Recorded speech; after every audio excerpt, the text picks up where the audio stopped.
ओमदादांना आमंत्रित करते।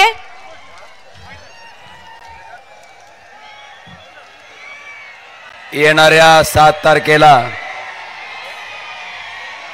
लोकसभेच्या सार्वत्रिक निवडणुकीसाठी आपल्याला मतदान करायचं आहे आणि या मतदानासाठी या ठिकाणी आवर्जून व्यासपीठावर उपस्थित असलेले तुम्हा आम्हा सर्वांचे कुटुंब प्रमुख, महाराष्ट्राचे कुटुंब प्रमुख आणि ज्यावेळेस उद्धव साहेब वर्षा बंगला सोडून आपण मातोश्रीकडे जात होता तेव्हा राजकारणाशी संबंध नसणाऱ्या सुद्धा सामान्य माऊलीच्या डोळ्यात आसव होते। त्या आसवाचा हिशोब निश्चित सामान्य माणूस चुकवल्याशिवाय राहणार नाही असे तुम्हा आम्हा सर्वांचे कुटुंब प्रमुख आदरणीय उद्धवजी ठाकरे साहेब, या ठिकाणी मंचावर उपस्थित असलेले विधान परिषदेचे विरोधी पक्ष नेते सन्माननीय अंबादासजी दानवे साहेब, व्यासपीठावरील इतर मान्यवरांची क्षमा मागून आपल्या सर्वांचा नामोल्लेख आदरणीय व्यासपीठ असा करतो आणि व्यासपीठाच्या समोर उपस्थित असलेले या भागातील सर्व वडीलधारी मंडळी, तरुण मित्र आणि जिथपर्यंत माझा घराघरात आवाज जातोय तिथपर्यंत माझ्या ऐकणाऱ्या माता भगिनी आणि बंधूंनो, साहेब मागच्या वर्षी आपल्या सगळ्याच्या आशीर्वादानं देशाच्या सर्वोच्च सभागृहात आपला खासदार म्हणून त्या ठिकाणी काम करण्याची संधी मला मिळाली। मी मागच्या निवडणुकीत आपल्याला सांगितलं होतं, ओमराजे दिसणारा उमेदवार न राहता तुमच्या कुटुंबातला सदस्य, तुमच्या घरातला हक्काचा माणूस ह्या पद्धतीने तुमच्यासाठी राबणारा 5 वर्ष तुमच्या हक्काचा खासदार म्हणून त्या ठिकाणी काम करेल आणि बांधवांनो ते वचन मी या ठिकाणी पाळलेलं आहे। मला अनेक लोक विचारतात की ओमराजे तयारी कुठपर्यंत आली, अनेक पत्रकार विचारतात की तयारी कुठपर्यंत आली। मी त्यांना प्रामाणिकपणे सांगतो की ज्या दिवशी ओमराजेनं खासदार म्हणून शपथ घेतली त्या दिवसापासून ओमराजेची तयारी चालू आहे आणि ती अखंड 5 वर्ष त्याच ताकदीनं सुरू आहे। आज पावसाळ्यात उगवल्यासारख्या इच्छुकाच्या छत्र्या अनेक आल्यात तुमच्या सगळ्याच्या समोर, पण बांधवांनो जेव्हा 2.5 वर्ष सन्माननीय उद्धवजी ठाकरे साहेब महाराष्ट्राचे मुख्यमंत्री होते, ते 2.5 वर्ष सत्ताधारी पक्षाचा खासदार म्हणून मला काम करता आलं। आपल्या सगळ्याला आठवत असेल 2.5 वर्षातलं 1.5 वर्ष आदरणीय उद्धवजी ठाकरे साहेबांचं कोरोनाचं नियंत्रण करण्यासाठी गेलं। इन त्या ठिकाणी 1 वर्ष आपल्याला काम करता आलं। पण साहेब मला आनंदानं सांगावं असं वाटतंय की कित्येक वर्षापासून अपूर्ण असलेलं धाराशिवचं स्वप्न, धाराशिवचं शासकीय वैद्यकीय महाविद्यालय ह्या जिल्ह्याला मंजूर करून चालू करून आपण साहेब त्या ठिकाणी दिलं आणि पुढच्या वर्षी डॉक्टर झालेली मुलं त्या मेडिकल कॉलेजमधनं बाहेर पडतील। मला आपल्या सगळ्यांना सांगायचंय की परीक्षा आल्यावर अभ्यास करणारा विद्यार्थी एका बाजूला आणि वर्षभर अभ्यास करणारा विद्यार्थी एका बाजूला। मी 5 वर्ष इमाने इतबारे 24 तास प्रत्येक मिनिट प्रत्येक सेकंद आपल्या कुटुंबातला सदस्य आपल्या हक्काचा खासदार म्हणून त्या ठिकाणी काम केलेलं आहे। मला आपल्या सगळ्याला प्रामाणिकपणे विचारायचंय की ओमराजेला मागच्या 5 वर्षात ज्यांनी फोनवरनं संपर्क करून काम सांगितलं असेल आणि ज्याचा नंबर ओमराजेचा नंबर ज्या ज्या माणसाच्या फोनमध्ये सेव्ह आहे, जरा अशा मंडळींनी हात वर करावं। आता कसं करणार आहेत करा साहेब। मला माझ्या संपर्कावरनं पण हिनवलं जातंय, संपर्कावरनं हिनवलं जातंय। एखाद्या सामान्य शेतकऱ्याचा ट्रान्सफॉर्मर दिला ते म्हणतात खासदाराचं काम आहे का, चिल्लर काम आहे, शुल्लक काम आहे। एखाद्या शेतकऱ्याचं पीक कर्जाची फाईल मॅनेजर करून देत नसेल तर मॅनेजरला बोलून त्या ठिकाणी त्याला पीक कर्ज वाटप करायला लावलं, ते म्हणतात शुल्लक काम आहे, चिल्लर काम आहे। एखाद्या शेतमजूर लेकराचं मुलाचं शैक्षणिक कर्ज त्या ठिकाणी मंजूर करून दिला असेल, हे म्हणतात शुल्लक काम आहे, चिल्लर काम आहे। बांधवानो, एखादी आपली भगिनी दवाखान्यात ऍडमिट असेल डिलिव्हरीसाठी, तिला 2 बाटल्या रक्ताच्या लागल्याच्या नंतर त्या बाटल्या आपण दिल्या असतील, पण ही हुशार मंडळी म्हणते क्षुल्लक काम आहे, चिल्लर काम आहे. साहेब, मला त्या ठिकाणी ह्या भागातला साधा ड्रायव्हर, साधा क्लीनर, ज्या माणसाकडे अचानक एका आडबाजूच्या रस्त्याला त्याची गाडी पंक्चर होते, साहेब अशा प्रसंगामध्ये गाडी जाक नाही म्हणून तो माणूस ह्या जिल्ह्याचा खासदार जर त्याला आपलासा वाटत असेल, जवळचा वाटत असेल आणि खात्री असेल की ही सुद्धा काम माझा खासदार त्या ठिकाणी करून मला या अडचणीतून बाहेर काढील, ह्याला ते चिल्लर काम संबोधतात, क्षुल्लक काम संबोधतात. पण मी त्या परिस्थितीत स्वतःला टाकून बघत असतो की आपलीच गाडी पंक्चर झाली आणि आपल्याच गाडीत जर जाक नसेल तर आपण काय करचाल? आपल्या जवळच्या माणसाला फोन लावचाल आणि ज्याच्याकडून काम होते अशा माणसाला फोन लावचाल. मला आपल्या सगळ्याला विचारायचंय की त्या साध्या ड्रायव्हरला आणि क्लीनरला जर हा ओमराजे त्याच्या जवळचा वाटत असेल, हक्काचा वाटत असेल, तर मी हा विश्वास या धाराशिव लोकसभा मतदारसंघामध्ये मागच्या 5 वर्षात निर्माण केलंय. आणि ही मंडळी म्हणतात ज्याकण टामी द्यायचं काय खासदाराचं काम आहे का? मला साहेब आपल्याला आवर्जून सांगायचंय की संकटात सापडलेल्या माणसाला जाग देणं त्यांना क्षुल्लक काम वाटत असेल, पण मला वाटते जिल्हा नियोजन समितीच्या बैठकीत जंगली रम्मी खेळण्यापेक्षा सामान्य ड्रायव्हरला जाग दिल्याला त्याच्या कामाला पडलेलं कधीही चांगलं. आता मला तुम्हाला विचारायचंय, आता मतदान चालू झालंय, आता त्या ड्रायव्हरचं किन्नरचं मतदान लागणार आहे का नाही? हो, ह्यांना लागणार आहे का नाही? मतदान लागतंय आणि काम करताना काय दुखतंय होय? आता त्या सामान्य शेतकऱ्याचा ज्याच्या डीपी बदलून दिलाय त्याचा मतदान लागणार का नाही? त्या शेतकऱ्याच्या लेकराचं मतदान लागणार आहे का नाही? बांधवानो, मला आपल्या सगळ्याला आवाहन करायचंय, ही तुमच्या कामाला चिल्लर काम संबोधते, तुमचं काम करणाऱ्या खासदाराला क्षुल्लक खासदार संबोधते, चिल्लर खासदार संबोधते. मला तुमच्या सर्व मंडळीला आव्हान आहे की आपल्याला चिल्लर क्षुल्लक समजणाऱ्या लोकाला आपल्या चिल्लरचा बंदा हवाडा येणाऱ्या 7 तारखेला दाखवायचं काम त्या ठिकाणी आपल्या सगळ्यांना करायचंय. माझ्या फोनचा इतका धसका घेतलाय की काय माझ्या विरोधातले 8-9 आमदार रोज रेकॉर्डिंग करून टाकायला लागलेत की आम्ही सुद्धा फोन लावतो. अरे राजा, अरे मी काय काल निवडणूक लागली म्हणून परवा दिवशी बसून फोन उचलित नाही. हा ओमराजे 5 वर्ष झाला अखंडपणे सामान्य माणसाची सेवा त्या फोनच्या माध्यमातून करतोय. मला सांगायचंय साहेब, माझा संपर्क काय ते मी थोडक्यात सांगतो. माझ्या एका फोनवर दिवसाला साधारणतः 800 ते 900च्या दरम्यान फोन येतात.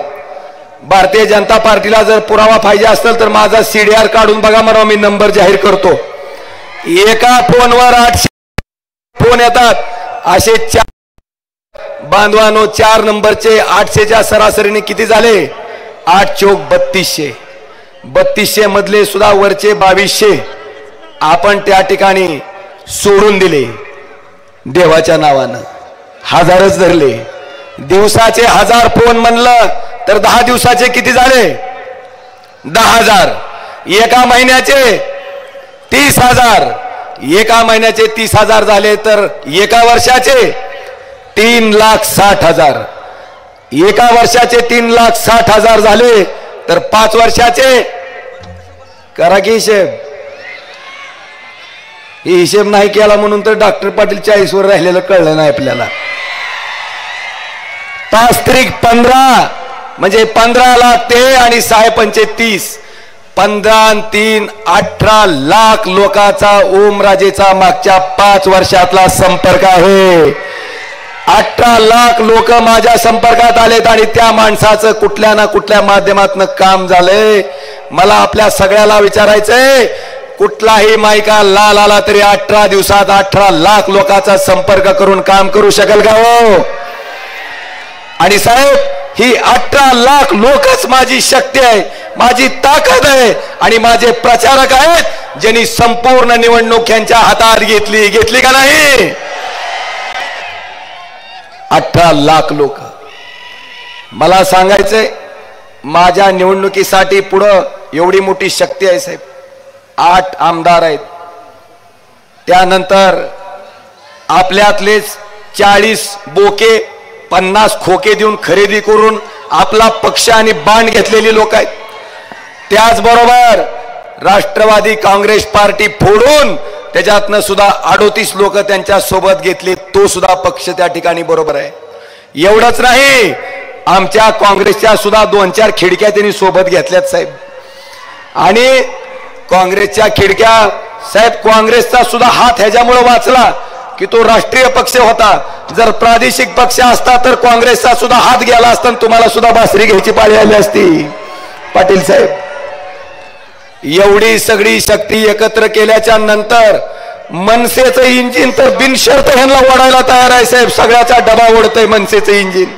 बघा, एवढी शक्ती एका बाजूला उभी आहे. पुन्हा 1 फूल 2 हात पण त्यांच्या बरोबर आहेत. अजून बी कॉन्फिडन्स येईना, अजून बी कॉन्फिडन्स येईना. मला आपल्याला विचारायचंय, एवढं करून बी जागा जिंकत नाही. लक्षात आल्याच्या नंतर म्हणले मोदी साहेब तुम्हीच या आणि तुम्हीच काहीतरी आम्हाला ह्याच्यातून वाचवा. साहेब, देशाच्या पंतप्रधानाला या ठिकाणी ओमराजेच्या विरुद्ध, आपल्या विरुद्ध या ठिकाणी येऊन सभा घ्यावी लागली. मला वाटतं ह्याच्यातच आपली शक्ती काय आहे ती त्यांच्या लक्षात आली का नाही रे? आली का नाही बांधवानो? आणि साहेब, एवढं केल्याच्या नंतर सुद्धा आपल्याला विश्वास देतो की देशाचे पंतप्रधान नरेंद्र मोदीची सभा होऊन सुद्धा महाराष्ट्रामध्ये मी आपल्याला वचन देतो साहेब, देऊ का मोदींची सभा झाल्याच्या नंतर सुद्धा महाराष्ट्रामध्ये त्यांच्या विरोधात निवडून येणारा इथला खासदार हा सर्वाधिक मतं घेऊन निवडून येणारा खासदार या ठिकाणी म्हणून येईल साहेब. आज या ठिकाणी मला अजून सांगायचं, ही निवडणूक साहेब सामान्य माणसानं हातात घेतली. ज्या पद्धतीनं बाळासाहेबांनी आणि तुम्ही पक्ष स्थापन केला, चालवला, आणि हा दोंड्या म्हणतोय की पक्ष शिंदेचा, दोंड्या म्हणतोय बाण शिंदेचा. ज्या शरद पवार साहेबांनी त्या ठिकाणी राष्ट्रवादी काँग्रेस पक्षाची स्थापना केली, हा दोंड्या म्हणतोय ते प्राथमिक सदस्य सुद्धा नाहीत. आणि पक्ष अजित पवारांचा लोकशाही मार्गाने जे पक्ष त्या ठिकाणी काढून घेतले गेले, चिन्ह काढून घेतले, हे सामान्य माणसाला अजिबात आवडलेलं नाही. आणि साहेब, आपल्याला सांगू इच्छितो की सर्वोच्च न्यायालयाच्या वर सुद्धा सगळ्यात मोठं न्यायालय ह्या जनतेचं आहे. आणि ही जनता येणाऱ्या 7 तारखेला खरी शिवसेना कोणाची, खरी राष्ट्रवादी कोणाची, हे निष्ठावंत महाविकास आघाडीचे कार्यकर्ते मतदानाच्या माध्यमातून दाखवून दिल्याशिवाय स्वस्थ बसणार नाहीत. आज मला आपल्या सगळ्याला सांगायचंय साहेब की मला सामान्यातली सामान्य माणसं आर्थिक मदत करतायत. शेतकरी त्याच्या कष्टाचा घामाचा पैसा, एका शेतकऱ्यानं 10,000 रुपयाची आर्थिक मदत माझ्या निवडणुकीसाठी केली. एवढंच नाही, रिटायर्ड मिलिटरीमॅन चिकरड्याचा माणूस आहे साहेब, स्वतःचं सोनं मोडून मला 25,000 रुपयाची मदत त्या माणसानं केली. एका गवंडी काम करणाऱ्या माणसानं 1100 रुपयाची मदत त्या ठिकाणी केली. एवढंच नाही साहेब, एका 13 वर्षाच्या मुलीनं चिंचा फोडून चिंचुके बाजूला करणं आणि चिंचा बाजूला करणं हे कष्टाचं काम करून 1660 रुपये तिच्या थोरल्या भावाला निवडणूक लढण्यासाठी दिले. इतक्या सामान्य माणसाची एवढी मोठी शक्ती, एवढे इमानदारीचे आणि कष्टाचे पैसे जर माझ्या निवडणुकीसाठी असतील तर मला खात्री आहे साहेब, साक्षात आई तुळजाभवानी सुद्धा मला भरभरून आशीर्वाद ह्या कष्टाला आणि या मेहनतीला दिल्याशिवाय राहणार नाही. आणि निश्चितपणे ह्या ताकदीच्या जोरावर आपला मोठा विजय त्या ठिकाणी होईल. आज आपल्या माध्यमातून मला सांगायचंय की मला कामाच्या बाबतीत बोललं जाते. मला सांगायचंय साहेब, जाहीररित्या RDSS नावाची केंद्र सरकारची योजना होती. ह्या योजनेच्या अंतर्गत आपल्या धाराशिव लोकसभा मतदारसंघामध्ये मी जवळपास 51 नवीन 33 kVचे सबस्टेशन मंजूर करून घेतलेत. त्याच्यातले 40 धाराशिव जिल्ह्यातले आहेत, बार्शी विधानसभेतले 4 आहेत आणि औसा विधानसभेमधले 7 आहेत. ऍडिशनल पॉवर ट्रान्सफॉर्मर 59 आपण त्या ठिकाणी मंजूर करून घेतलेत. धाराशिव जिल्ह्यातले 38 आहेत, बार्शी विधानसभेतले 10 आहेत, औसा विधानसभेतले 11 आहेत. क्षमता वाढ केलेले धाराशिव जिल्ह्यातले 13 आहेत, बार्शी मधला 1 आहे आणि औसा मधले 2 आहेत. आणि वैयक्तिक शेतकऱ्याचे ट्रान्सफॉर्मर धाराशिव जिल्ह्यातले 2250 आहेत, बार्शी विधानसभेतले 485 आणि औसा विधानसभेमधले 357. आणि जे ट्रान्सफॉर्मर 63चे आहेत ते 100चं धाराशिव मधले 1550 आहे जिल्ह्यातले, बार्शी विधानसभेचे 234 आहेत आणि औसा विधानसभेचे 265 आहेत. मला या ठिकाणी सांगताना आनंद होतोय की RDSSचा अध्यक्ष तुमच्या जिल्ह्याचा खासदार ह्या ओमराजेनं मागच्या 5 वर्षाच्या कालखंडामध्ये 1637 कोटी रुपये ह्यासाठी मंजूर करून घेतलेत. काही कामाचे सर्वे चालू आहेत, काही कामं त्या ठिकाणी प्रगतीपथावर आहेत. पुढच्या 2 वर्षामध्ये विजेच्या बाबतीत, लाईटच्या बाबतीत धाराशिव लोकसभा मतदारसंघामध्ये कसल्याही प्रकारची अडचण येणार नाही, हे वचन या कार्यक्रमाच्या निमित्तानं देतो. आदरणीय साहेब, कृष्णा मराठवाडा सिंचन प्रकल्पामध्ये सुद्धा रामदारा तलाव 15 वर्ष झालं बांधून, दुधाळवाडीचा साठवण तलाव तो सुद्धा कित्येक वर्ष झालं बांधून, दहाटणीचा बॅरेज तो सुद्धा 10-15 वर्ष झालं बांधून. पण दहाटणीच्या बॅरेज पासून रामदारा तलावापर्यंत जे काम करणं गरजेचं होतं त्याला प्राधान्यक्रमात स्थान नव्हतं. साहेब, आपलं सरकार असताना आपल्या माध्यमातून जलसंपदा मंत्री जयंत पाटील साहेबांच्या माध्यमातून ही कामं प्राधान्यक्रमात घ्यायचं काम आपण त्या ठिकाणी केलं आणि 2206 कोटीची तरतूद केली. साहेब, आनंदानं सांगावं असं वाटतं, ते काम केल्यामुळं पुढच्या वर्षी ते पाणी प्रत्यक्षात रामदारा तलावात आलेलं आपल्याला त्या ठिकाणी पाहायला मिळेल. हे सुद्धा या सभेच्या माध्यमातून मला या सर्व जनतेला अवगत करायचंय. आदरणीय साहेब, धाराशिव तुळजापूर सोलापूर हा रेल्वे मार्ग 2014ला त्या ठिकाणी घोषणा केली होती. 14 ते 19 केंद्रात मोदीजींचं सरकार होतं, राज्यात फडणवीस मुख्यमंत्री होते. पण 14 ते 19 मध्ये साधं 1 गुंठा जमिनीचं सुद्धा अधिग्रहण ह्या लोकांनी केलं नाही. आदरणीय साहेब, 19ला आपल्या आशीर्वादानं ओमराजे जेव्हा लोकसभेत गेला, खासदार झाला, त्या पहिल्या दिवसापासून आपण ह्याचा सातत्यानं पाठपुरावा करून सोलापूर तुळजापूर धाराशिव रेल्वे मार्गाचं भूमी अधिग्रहणाला गती दिली. त्याचबरोबर त्याच्यासाठी आवश्यक असणारं टेंडर फ्लॅश केलं. आदरणीय साहेब, माझ्या 5 वर्षाच्या कालखंडामध्ये हे काम ह्या भागाचा खासदार म्हणून ओमराजेनं या ठिकाणी केलेलं आहे. मला आपल्या सर्वांना सांगावंसं वाटतं, पारडी फाटा ते नगर रोड ते काटी केमाडी रस्ता जवळपास ह्या रस्त्याच्या कामासाठी पारडी फाटा ते नगर रोड रस्ता 60 किलोमीटरच्या कामासाठी 60 कोटी रुपये. त्याचबरोबर तुळजापूर नरदुर्ग रस्ता 30 किलोमीटरच्या कामासाठी 183 कोटी रुपये. आणि त्याचबरोबर या अक्कलकोट नळदुर्ग रस्त्यासाठी 39 किलोमीटर कामासाठी 274 कोटी रुपये ह्या भागाचा खासदार म्हणून त्या ठिकाणी आपण मंजूर करून घेतलेत. डोराळे येथील भोगावती नदीवर विशेष प्रयत्न करून संत गोरोबा काका महाराजांची पालखी आज एकादशी आहे. काकांचाही आशीर्वाद निश्चितपणे, संत गोरोबा काकांचाही आशीर्वाद आमच्या पाठीशी आहे. काकाच्या पालखीला नेहमी त्या ठिकाणी त्या पाण्यातनं जावं लागायचं. तो पूल आपण मुख्यमंत्री असताना आणि गडक साहेब जलसंपदा मंत्री जलसंधारण मंत्री असताना जवळपास 4 कोटी रुपयाचा पूल कम बंधारा त्या ठिकाणी केला, ज्याच्यामुळं आज ती पालखी त्या पुरावून जाते. साहेब, हे काम आपण आपल्या 2.5 वर्षाच्या कार्यकाळामध्ये केलेत. आज प्रधानमंत्री ग्राम सडक योजनेच्या अंतर्गत जवळपास 203 रस्ते आपण त्या ठिकाणी केलेत. 30-54-50-54च्या अंतर्गत 49.28 कोटी रुपये आपण धाराशिव लोकसभा मतदारसंघामध्ये दिलेत. जनसुविधा आणि नागरी सुविधा अंतर्गत 8,75,00,000 धाराशिव लोकसभा मतदारसंघासाठी दिलेत. आणि 25-15 अंतर्गत आपण मुख्यमंत्री असताना 5 कोटी रुपये आपण धाराशिव लोकसभा मतदारसंघासाठी दिलेत. आणि सगळ्यात महत्वाचं, दिव्यांग बांधवाला साहित्य वाटप करणारी ADIPची आणि आलिमकोची जी योजना 1976 पासून चालू आहे, 76 पासून 19 पर्यंत एकाही खासदारानं त्या ठिकाणी राबवली नाही. मी पहिला खासदार आहे ज्यानं ही योजना राबवली. कानानं ऐकायचं मशीन असेल, कृत्रिम पाय असेल, कृत्रिम हात असेल, 3 चाकी साधी सायकल असेल, इलेक्ट्रिक सायकल असेल, त्याचबरोबर त्या ठिकाणी तुमचा स्मार्टफोन असेल, स्मार्ट स्टिक असेल, कमोड चेअर असेल, व्हीलचेअर असेल, हे 4,61,00,000 रुपयाचं साहित्य माझ्या अपंग बांधवाचा 1 पैसाही खर्च न होता त्या ठिकाणी द्यायचं काम आपण ह्या भागाचा खासदार म्हणून मी त्या ठिकाणी केलं.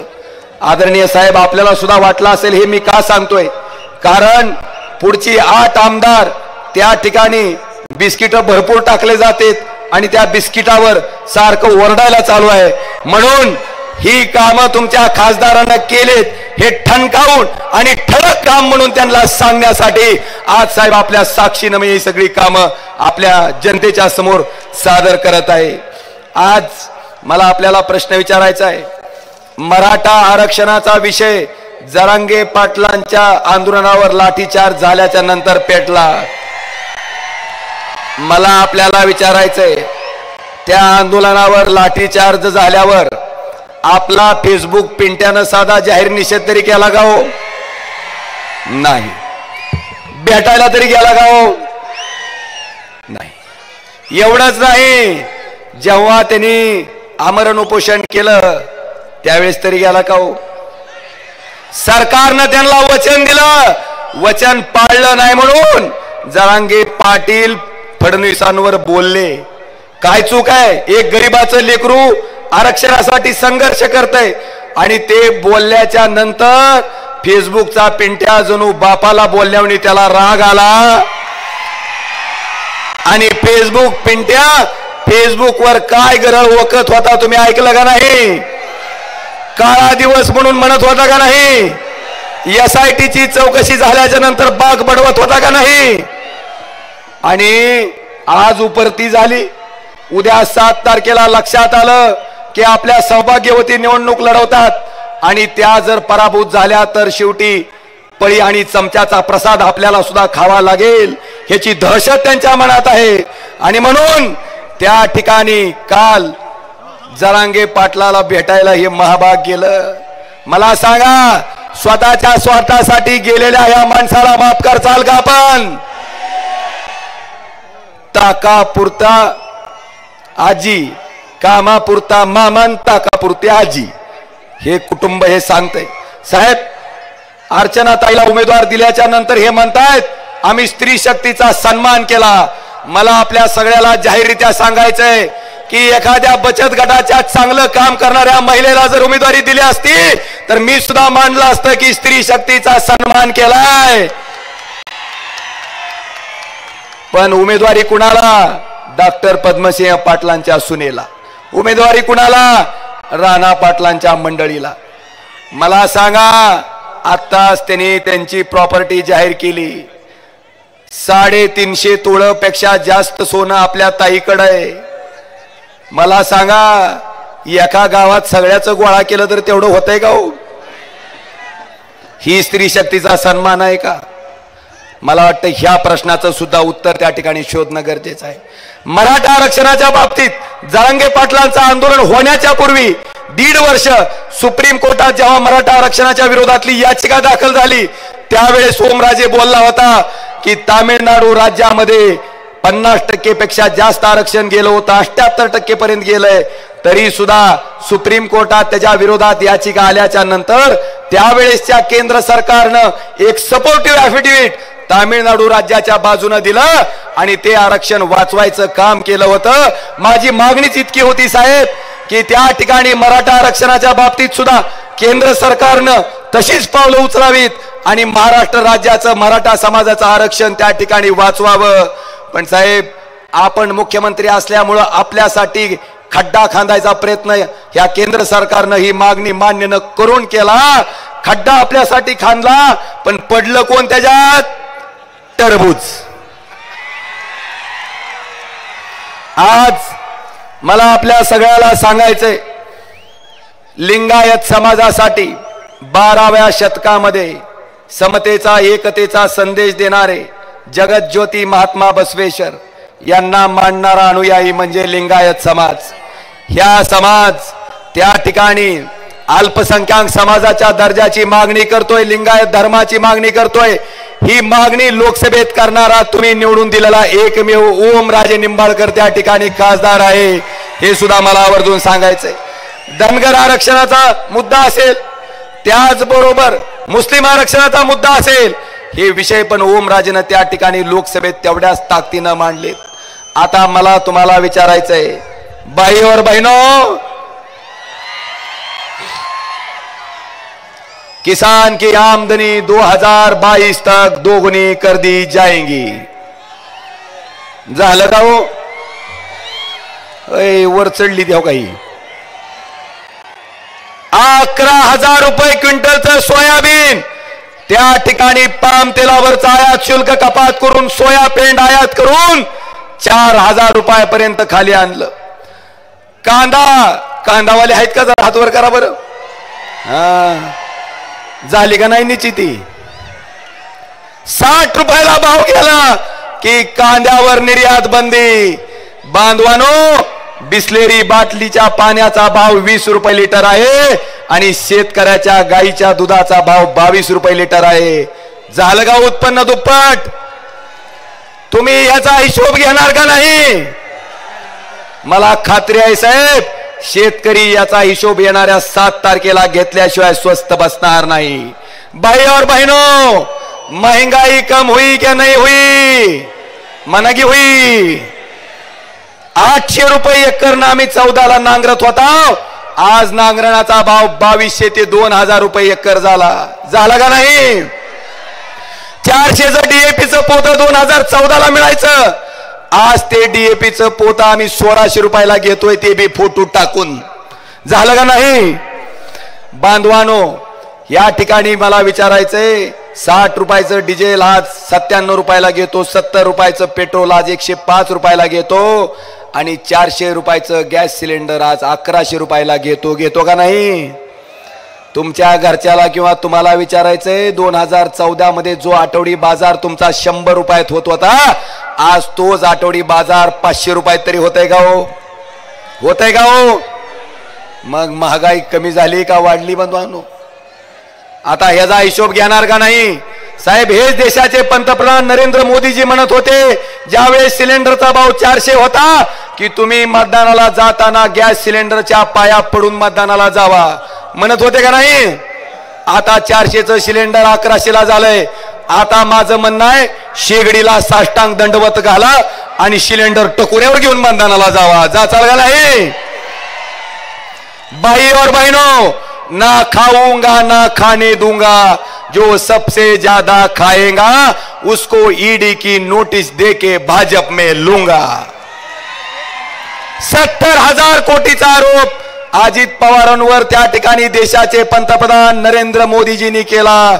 5व्याच दिवशी तेच अजित पवार त्यांच्याच मंत्रिमंडळात उपमुख्यमंत्री म्हणून शपथ घेतली आणि बांधवांनो, त्यांना खातं कोणचं दिलं? अर्थ खातं. म्हणले ह्यांना 70,000 कोटी रुपयाचा हाणायचा अनुभव आहे, म्हणले ह्यांना द्या. चलतंय का हो? एका बाजूला ही परिस्थिती आहे, 70,000 कोटीचा आरोप असताना त्यांना उपमुख्यमंत्री म्हणून केलं जातंय, अर्थमंत्रीपद दिलं जातंय, त्यांच्यावरच्या चौकशा त्या ठिकाणी स्थगिती दिली जाते आणि दुसऱ्या बाजूला अरविंद केजरीवालवर 1 पैशाचा आरोप सिद्ध करू शकले नाही, केवळ विरोधात आहे म्हणून त्या ठिकाणी जेलमध्ये टाकलं जातंय. मला वाटतं ह्या गोष्टीचा विषय पण आपण लक्षात घेणं गरजेचं आहे. बांधवानो, नोकऱ्या सगळ्याला मिळाल्या का हो? आसकस का नाही? 2 कोटी नोकऱ्या वर्षाला म्हणल्यावर 10 वर्षात 20 कोटी नोकऱ्या झाल्या. मला वाटलं तुम्ही आज आमची सभा आहे म्हणून रजा टाकून आला असाल. आलाय का? वेदांता फॉक्सकॉन नावाचा प्रकल्प महाराष्ट्रात आला होता, 2 लाख युवकांना नोकऱ्या मिळत होत्या. त्या ठिकाणी तो प्रकल्प गेला कुठं? गुजरातला. 2 लाख युवकाचा रोजगार महाराष्ट्राचा बुडालाय. मला आपल्याला विनंती करायची आहे, ह्या रोजगाराचा हिशोब 7 तारखेला घेणार का नाही? घेणार का नाही? निश्चितपणे घेणार. आज बरेचसे विषय आहेत साहेब. आमच्यावर ही कोट्याधीश मंडळी टक्केवारीचा आरोप करते. मला आपल्याला प्रामाणिकपणे सांगायचंय, ह्यांच्यासारखे जर आमचे हात ह्या घाणीत बरबटले असती, ह्यांच्यासारखे जर ह्यांचे तोंड जसे काळे झाले तसे आमचे झाले असते, तर आम्ही सुद्धा भाजपच्या वॉशिंग मशीन मध्ये स्वच्छ व्हायला कधीच गेलो असतो.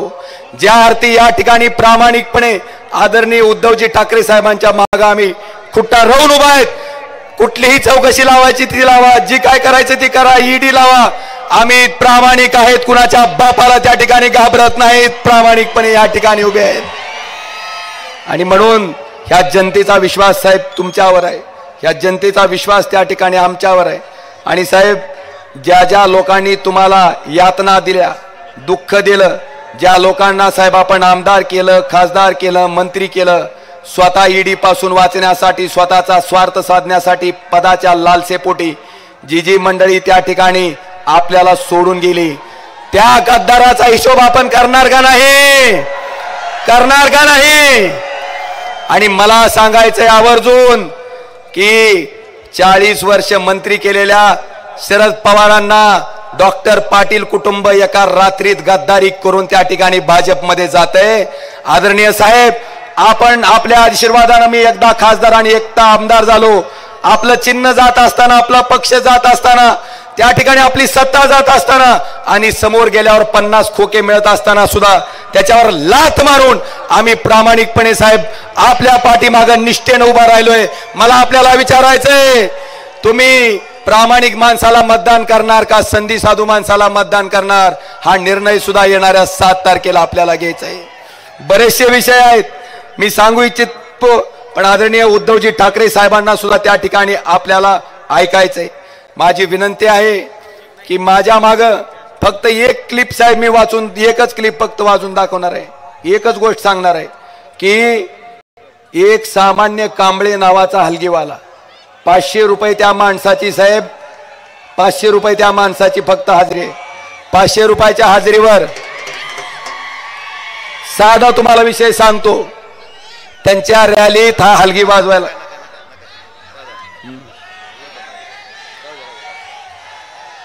मला फक्त मी सांगतो साहेब, ह्या माणसानं त्या ठिकाणी पत्रकाराला क्लिप दिल्याच्या नंतर रात्री राष्ट्रवादीची सगळी लोक बडी धेंडे त्याच्या घरी गेले. त्याला म्हणले ही 2 लाख रुपये धर आणि ओम राजेनं असं म्हणायला सांगितलंय म्हणून मन. पण ह्या कांबळे नावाच्या प्रामाणिक माणसानं सांगितलं 500 रुपयाची हलगी तुझ्या रॅलीत मी वाजून आलोय, तुझा माझा हिशोब मिटला, ती 2 लाख रुपये उचल. डॉक्टर बाबासाहेब आंबेडकरांच्या संविधानानं मत कुणाला टाकायचंय हा अधिकार मला दिलाय, माझं मत ओम राजेलाच. साहेब, इतका गरीब असणारा माणूस त्या ठिकाणी निष्ठा प्रामाणिकपणा दाखवू शकत असेल तर माझी इच्छा आहे ह्या प्रामाणिक माणसाचे पाय धुवून थोडं थोडं पाणी जर ह्या गद्दारांना पाजलं तर काही गुण आला तर आला, हे माझं म्हणणं आहे साहेब. इतकी सामान्य जनता प्रामाणिक आहे आणि तुम्हा सगळ्या निष्ठावंत लोकांच्या जोरावरच आज या युद्धाला आम्ही सामोरं जातोय. माझी विनंती आहे, उद्याच्या येणाऱ्या 8 तारखेला मतदान करत असताना, मला माहिती आहे 7 आहे म्हणलं दिल की बात ऐकायला का मन की बात ऐकायला ती टेस्ट केलं मी, पण 8 म्हणल्या 7 म्हणला म्हणजे तुम्ही दिल की बात ऐकलेली आहे, मन की बात ऐकलेली. आता मतदान करत असताना 2 मशिनी आहेत. 1 नंबर मशीनवर 2 नंबरला त्या ठिकाणी तुमच्या हक्काच्या, तुमच्या कुटुंबातल्या सदस्य असणाऱ्या खासदाराचा नंबर आहे. 2 नंबरला नाव आहे ओम प्रकाश भूपाल सिंह उर्फ पवन राजे निंबाळकर. त्याच्या पुढे आपली निशाणी आहे आई तुळजाभवानीची धगधगती मशाल. अशी कशी आहे, ह्या मशालीच्या पुढे बटन आहे, ते बटन दाबल्याच्या नंतर टुई म्हणून आवाज येईल. आवाज आला की लगेच महागारी फिरायचं नाही. बाजूला व्हीव्हीपॅट मशीन आहे, त्या मशीनवर त्या ठिकाणी आपण मशालीचं बटन दाबलं असेल तर मशालीची चिठ्ठी आली का नाही याची खात्री करायची. जर मशालीची चिठ्ठी आली असेल तर तो झाला पुरावा की आपलं मतदान मशालीला गेलेलं आहे. बांधवानो, बटन मशालीचं दाबलं दुसरं चित्र आलं तर फोडायची नाही. इथं महिना गेलाय आमचा, 5 किलो फोडायची नाही. अर्ज द्यायचा की सदरच्या मशीन मध्ये 1 बटन दाबला असतं दुसरं चिन्ह दिसतंय, ताबडतोब त्या ठिकाणी आपण केंद्र प्रमुखाला अर्ज दिल्याच्या नंतर मतदान थांबवलं जाईल. पण हे कधी वेगळं चिन्ह आलं तर. पण मशालीचं बटन दाबून जर मशालीचं चित्र येत असेल तर मतदान आपलं सुखरूप आहे. मला आपल्या सगळ्याला विनंती करायची आहे, उद्याच्या येणाऱ्या 7 तारखेला 2 नंबरचं 1 नंबरच्या मशीनवरचं 2 नंबरचं बटन मशालीचं दाबून तुमच्या हक्काचा, तुमच्या कुटुंबातला त्या ठिकाणी तुमच्या हक्काचा खासदार म्हणून त्या ठिकाणी ओमराजेला लोकसभेत पाठवणार का नाही हो? पाठवणार का नाही हो? धन्यवाद. जय हिंद, जय महाराष्ट्र. आणि यानंतर मी या ठिकाणी आमंत्रित करते विधान परिषदेचे विरोधी पक्षनेते सन्माननीय आमदार अंबादासजी दानवे साहेब. जोरदार टाळ्यांनी आमंत्रित करूया.